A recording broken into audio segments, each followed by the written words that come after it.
ಇಂದೇ ಡೌನ್ಲೋಡ್ ಮಾಡಿ ಮತ್ತು ನಿಮ್ಮ ನೆಚ್ಚಿನ ಶೋಗಳನ್ನು ಆನಂದಿಸಿ.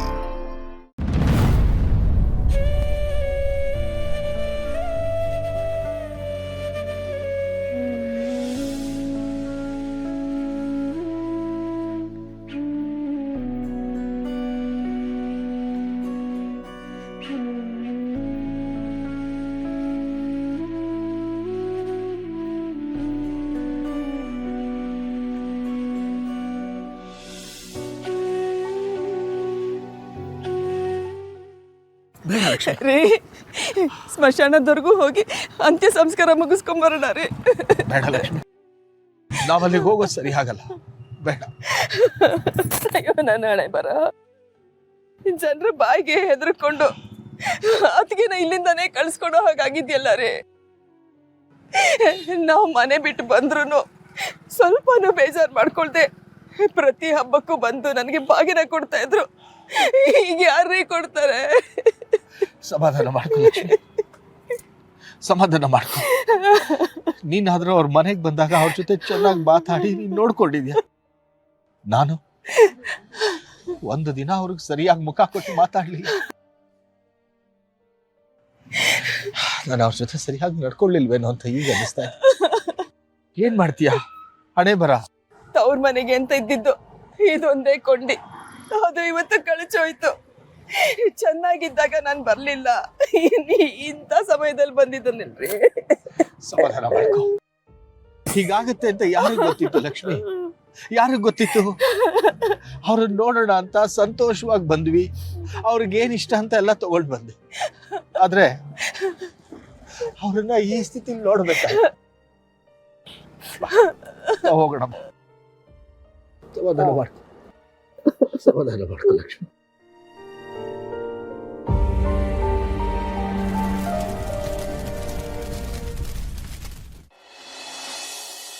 ಅಪ್ಪ ಅಪ್ಪ ಅಪ್ಪ, ಏನೋ ನಿಂದು ಅಪ್ಪ ಅಪ್ಪ ಅನ್ಕೊಂಡು ಏನ? ಅಪ್ಪ ಹೊಟ್ಟೆ ಹಸಿತಿದ್ಯಪ್ಪ. ಯಾವಾಗಲೂ ಚೆನ್ನಾಗಿ ನೀರು ಕುಡಿಬೇಕಣ, ಆಗ ಹೊಟ್ಟೆನೂ ತಣ್ಣಗಿರುತ್ತೆ, ಜಾಸ್ತಿ ಹಸಿಯೋದೇ ಇಲ್ಲ. ಇರು ಒಂದು ನಿಮಿಷ, ಹಾಂ ಕೂತಿರು.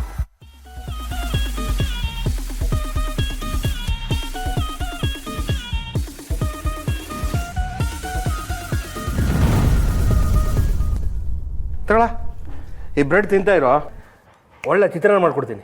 ಅಯ್ಯೋ, ಚಿತ್ರಾನ್ನ ಎಲ್ಲ ಬೇಡಪ್ಪ ನಂಗೆ. ಏನೋ ಇದು, ಈಗ ತಾನೇ ಹೊಟ್ಟೆ ಹಸುವಾಗ್ತಿದೆ ಅಂದೆ, ಈಗ ಚಿತ್ರಾನ್ನ ಬೇಡ ಅಂತಿದೆಯಲ್ಲ, ಏಕೆ? ಅಯ್ಯೋ, ನಾನು ಹೇಳಿದ್ದು ನೀನು ಮಾಡೋ ಚಿತ್ರಾನ್ನ ಬೇಡ ಅಂತ, ತಿಂಡಿನೇ ಬೇಡ ಅಂತಲ್ಲ. ನನಗೆ ಹೊರಗಡೆ ಏನಾದರೂ ಪಾರ್ಸೆಲ್ ಹೇಳಪ್ಪ. ಹಂಗೆಲ್ಲ ಹೊರಗಡೆ ತಿಂದರೆ ಆರೋಗ್ಯ ಏನಾಗಬೇಕಾ? ಹಾಂ, ಹಂಗೆಲ್ಲ ತಿನ್ಬಾರ್ದು ಆಯ್ತಾ? ನಿನ್ನ ಫೋನ್ ಕೊಡಪ್ಪ.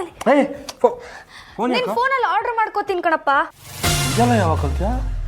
ಯಾವಾಗ ನೀನು ಮಾಡೋ ಅಡುಗೆ ಚೆನ್ನಾಗಿಲ್ಲ ಅನ್ನಿಸ್ತೋ ಆವಾಗ ಕಲಿತೆ. ಅಲ್ಲ ಕಣ, ನಾನು ಮಾಡೋದೆಲ್ಲ ಚೆನ್ನಾಗಿ ತಿಂತೀಯ, ಹಾಂ ಎಲ್ಲ ಖಾಲಿ ಮಾಡ್ತೀಯ, ಈಗ ನೋಡಿದ್ರೆ ಚೆನ್ನಾಗಿಲ್ಲ ಅಂತೀಯಲ್ಲ? ಹೇ, ವೇಸ್ಟ್ ಆಗಬಾರ್ದು ಅಂತ ಖಾಲಿ ಮಾಡ್ತೀನಪ್ಪ. ನನಗೆ ಅಮ್ಮ ಮಾಡೋ ಅಡುಗೆ ಆಗಿರಬೇಕು, ಇಲ್ಲ ಅಂದರೆ ಹೋಟೆಲ್ದಾಗಿರಬೇಕು. ನೀನು ಯಾಕಪ್ಪ ಸುಮ್ಮನೆ ಅಡುಗೆ ಅಂತ ಟೆನ್ಷನ್ ಮಾಡ್ಕೋತೀಯಾ?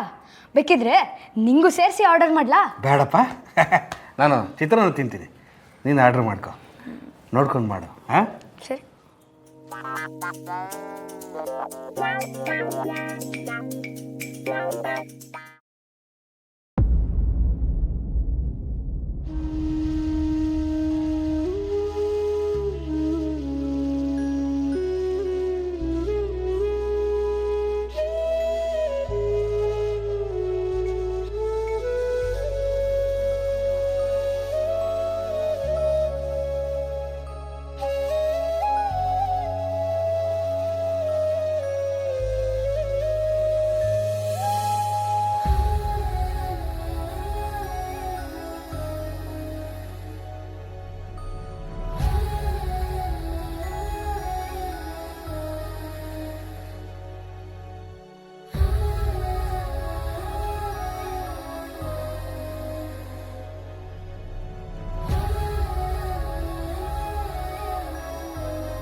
ಒಂದಿನದಲ್ಲಿ ಏನೆಲ್ಲ ಆಗೋಯ್ತು. ಅಮ್ಮ ಇದ್ದಾಗ ಈ ಮನೆಯಲ್ಲಿ ಸಂತೋಷ ತುಂಬಿ ತುಳುಕ್ತಾ ಇತ್ತು. ಸದಾ ದೇವರು ಅಂತ ಆ ಪೂಜೆ ಈ ಪೂಜೆ ಅಂತಿದ್ರು. ಈಗ ಈ ಮನೆ ದೇವತೆನೇ ಇಲ್ಲದೆ ಎಲ್ಲರೂ ಎಷ್ಟು ದುಃಖದಲ್ಲಿದ್ದಾರೆ. ಲತಾ, ಒಂದು ಗ್ಲಾಸ್ ನೀರು.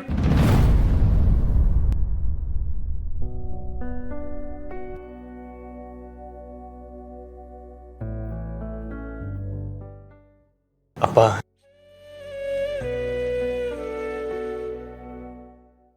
ಇಷ್ಟು ವರ್ಷ ನನ್ನ ಜೊತೆ ಸಂಸಾರ ಮಾಡಿದ್ಲು, ಆದರೆ ಅವಳಿಗೇನು ಬೇಕು ಅಂತ ಒಂದಿನನೂ ಕೇಳಲಿಲ್ಲ. ಯಾವಾಗಲೂ ಈ ಮನೆ ನಮ್ಮ ಸಂಸಾರ ಅಂತ ಅವಳು ಬದುಕನ್ನೇ ಸವಸ್ಬಿಟ್ಲು. ಮನೆಗೆ ಬರೋ ಸೊಸೆ ಮಹಾಲಕ್ಷ್ಮಿ ಥರ ಇರಬೇಕು ಅಂತಾರೆ, ಆದರೆ ಇವಳು ಬರೀ ಮಹಾಲಕ್ಷ್ಮಿ ಆಗಿರಲಿಲ್ಲ, ನಂದಾದೀಪ ಆಗಿ ಮನೆಯೆಲ್ಲ ಬೆಳಗ್ಬಿಟ್ಲು.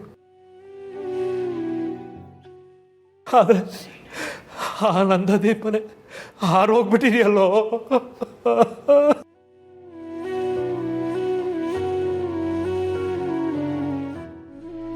ವಿಶ್ವ, ಈಗ ಈ ಮನೆಯೆಲ್ಲ ಬೆಳಗೋದು ಯಾರೋ? ನಿಮ್ಮಮ್ಮ ಯಾಕೋ ಹೀಗೆ ಮಾಡಲ್ಲ? ನಮ್ಮನ್ನೆಲ್ಲ ಬಿಟ್ಟು ಯಾಕೆ ಎಷ್ಟು ಬೇಗ ಹೋಗ್ಬೇಕಾಗಿತ್ತು?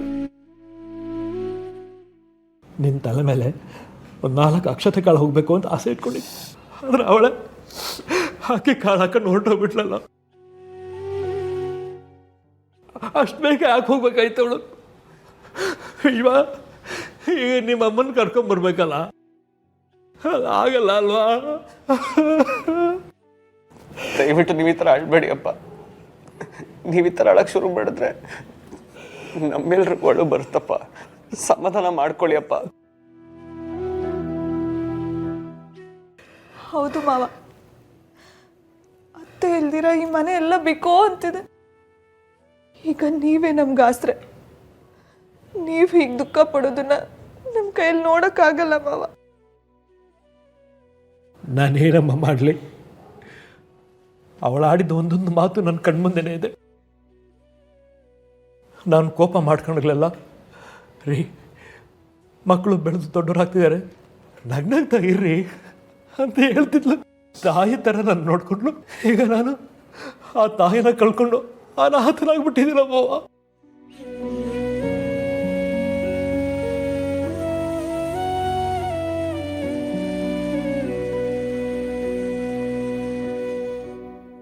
ಲಕ್ಷ್ಮೀ ನಿವಾಸ